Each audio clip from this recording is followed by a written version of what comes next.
बिस्मिल्लाहिर्रहमानिर्रहीम। अस्सलाम वालेकुम नाज़रीन, मैं हूं कनीज़ फ़ातिमा। मैं आपको खुशामदीद कहती हूं अपने यूट्यूब चैनल पर, साथ ही साथ फ़ेसबुक पेज पर। तो नाज़रीन, आज के दिन मैं दो बड़ी अहम चीज़ें आपके सामने रखने जा रही हूं।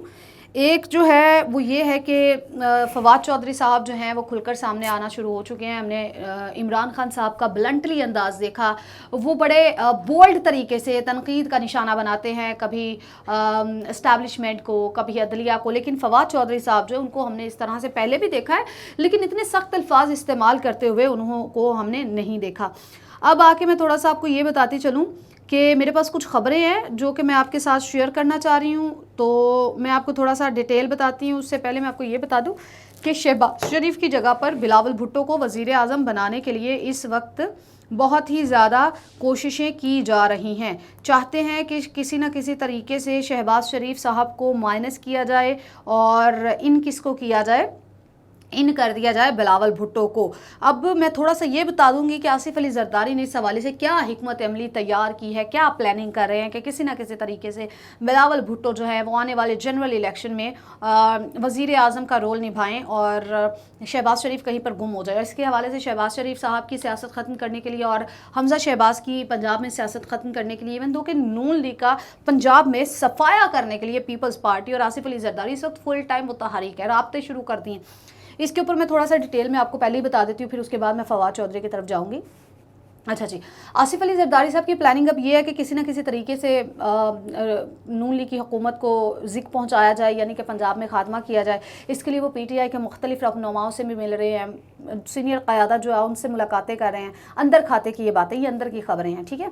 ये अब क्या कर रहे हैं जी, ये चाहते हैं कि किसी न किसी तरीके से अपने दोनों पलड़े भारी रखें ताकि आने वाले इलेक्शंस में दूसरी पार्टीज़ जो हैं वो इनका साथ दें। अगर नून लीग इनके खिलाफ भी हो जाएगी तो वो दूसरी जो पार्टीज़ है वो इनका साथ दे। अब बिलावल भुट्टो को वज़ीर आज़म बनाने के लिए फुल तगदो की जा रही है आसिफ अली जरदारी की जानिब से। उसके हवाले से वो नून लीग को भी नीचा दिखाने की कोशिशों में भरपूर दिखाई दे रहे हैं। अब हाथी के दान दिखाने की कुछ और खाने की कुछ और, ये हमें नज़र आ रहा है। जनरल इलेक्शन में सूरत हाल आपके सामने होगी।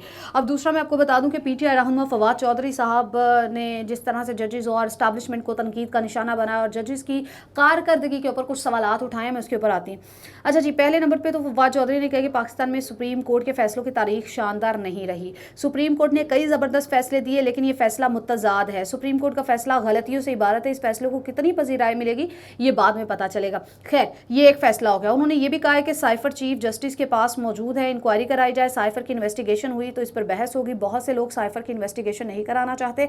अक्लमंदों को मालूम है कि साइफर की तफ्तीश आखिर क्यों नहीं हो रही। साइफर की तहकीकात होनी चाहिए जिसके तहत मुंतखब वज़ीर आज़म को हटाया गया है। अब वो बेसिकली वो बात कर रहे हैं उसी साइफर की, उसी ख़त की जिसके थ्रू इमरान खान के खिलाफ मुदाखलत की गई है, साजिश की गई और उनको हटाया गया, जिसकी वजह से आज तक PTI जो है इस वक्त सदमे में है। और उनको वो कह रहे हैं, वो डिमांड कर रहे हैं कि किसी ना किसी तरीके से साइफर की तहकीकात होनी चाहिए। लेकिन ये गवर्नमेंट जो मौजूदा गवर्नमेंट है, इंपोर्टेड हुकूमत है, उसकी तहकीकात नहीं करा रही क्योंकि इनका भांडा फूट जाएगा और ये लोग जो हैं इसीलिए पीछे हट रहे हैं। उन्होंने ये भी कहा है कि हमारे यहाँ स्टैब्लिशमेंट के मुंह को लहू लगा हुआ है कि उन्होंने सियासी फैसले करने हैं। ये नहीं हो सकता कि जजेस और जनरल बंद कमरों में, जर्नैल बंद कमरों में फैसले करते रहे। फैसला करना है कि इनकलाब वोट से करना है। ये जिस तरह श्रीलंका में हुआ, पाकिस्तान की सियासत के फैसले सियासी मैदान में होने चाहिए। ये वही बात हो गई जी। अब स्टैब्लिशमेंट को फवाद चौधरी साहब भी तनकीद का निशाना बनाते हुए नजर आ रहे हैं। वो कह रहे हैं कि बंद कमरों में फैसले हो रहे हैं और बंद कमरों में मुंतखब वज़ीर आज़म जो है कौन होंगे इसके बारे में फैसला किया जा रहा है। एक तरफ तो स्टैब्लिशमेंट को तनकीद का निशाना बना रहे हैं और बहुत ही ज़्यादा बोल्ड तरीके से, ब्लंट तरीके से वो स्टैब्लिशमेंट को तनकीद का निशाना बना रहे हैं। दूसरी तरफ वो जजेस के बारे में बातें कर रहे हैं कि उन्होंने कहा कि जज साहब ऐसी बातें ना करें कि जवाब मिलेगा तो आप आसमान से जा लगेंगे। अगर जजेस आइन तोड़ें तो क्या सज़ा होनी चाहिए। जजेस ऐसी बातें ना करें कि अगर भुट्टो का केस खुल गया तो क्या नतीजा। अब देखिए, इससे बात वाज़ेह हो गई है।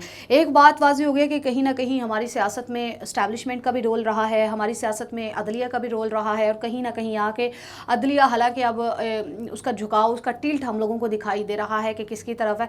लेकिन इसके बावजूद मैं आपको बताती चलूँ कि अब भुट्टो का केस हो या फिर साइफर की तहकीकात تحقیقات ہوں، تو یہ وہ ساری چیزیں اس بات کی نشاندہی کرتی ہیں، وضاحت کرتی ہیں کہ کہیں نہ کہیں جو ڈسا ہوتا ہے وہ بالآخر خطرناک تو ثابت ہوتا ہی ہے۔ تو اب یہ خطرناک ہونے کی باری ہے، خطرناک ہونے سے بھی آگے کی باری ہے۔ تو اب باقی اگر صحیح فیصلے نہ کیے گئے یا باقی اگر صحیح طور پر منتخب نہ کیے گئے وزیر اعظم ہو یا وزیر اعلیٰ، تو کہیں نہ کہیں جا کر غلطی جو ہے اس کا خمیازہ سب کو بھگتنا پڑ سکتا ہے، اس کے اندر عوام بھی آ سکتی ہے۔ اندر کی خبریں جو فواد چودھری صاحب نے کہا یہ وہ میں نے آپ کو بتائی ہیں، اس میں میری اپنی ذاتی رائے کوئی بھی شامل نہیں ہے۔